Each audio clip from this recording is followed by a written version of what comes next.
Hello guys, అయితే మరి పెద్ద తాలూకా గ్లిమ్స్ అయితే రెడీ అయిపోయిందనమాట. సో నేను గంటలు అని కూడా చెప్పను, మరి కొన్ని నిమిషాల్లో అయితే మన ముందుకు రాబోతుంది. అయితే బుచ్చిబాబు ఎంత ఫ్యాన్స్ని ఎంత బాగా చూసుకుంటున్నాడంటే ఇక్కడ అర్థమైపోతుంది అనమాట. సో గ్లిమ్స్ అనేది రిలీజ్ చేస్తున్నాడు సపరేట్గా. ఓకే, సో ఎప్పుడంటే రిపీట్ చేసిన పోస్టర్లే కాకుండా మళ్ళీ ఈరోజు ఒక కొత్త పోస్టర్ అయితే రిలీజ్ చేశాడు అనమాట. హ్యాపీ శ్రీరామనవమి అని చెప్పి విష్ చేస్తూ చరణ్ గారు ఏంటంటే పొలంలో ఉన్నారు, ఒక మంచి షర్ట్ కోట్ వేసుకుని ఉన్నారనమాట. చాలా బాగుంది పోస్టర్, మాత్రం చాలా సింపుల్గా క్లీన్గా ఉంది. సో నేను ఏంటనుకున్నానంటే ఫస్ట్ లుక్లో ఉన్నట్టే చాలా సీరియస్గా ఉంటారేమో, అదే ఇంటెన్సిటీ ఉంటుందేమో అనుకున్న అవ్వట్లేదు.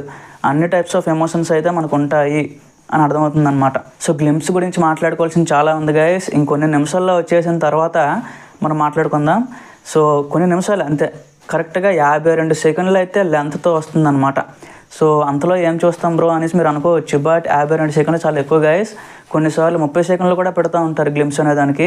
సో టైటిల్స్ అన్నీ కూడా తీసేస్తే మేబీ ఒక 40 సెకండ్ల వరకు రావచ్చేమో, చూద్దాం. అంటే ఎలాంటి అసలు కంప్లీట్ వరల్డ్లోకి తీసుకెళ్తాడా లేదా, లేకపోతే పైన చెప్పి వదిలేస్తాడా, క్యారెక్టర్ ఇంట్రడ్యూస్ చేసి వదిలేస్తాడా, చూడాలి.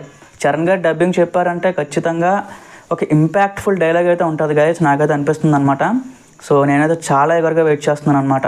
సో అగైన్ నేను చెప్పినట్టు ఏఆర్ రెహమాన్ గారు బీజిఎం భయపడుతుంది అని అంటున్నాను, ఇప్పటికీ అదే అంటున్నాను. టేజర్ చూసేంత వరకు కూడా నాకైతే గ్యారంటీ లేదు. వన్స్ వచ్చినాకే నేను సాటిస్ఫై అయిన తర్వాతనే నేను చెప్పగలుస్తాను ఆ పాయింట్.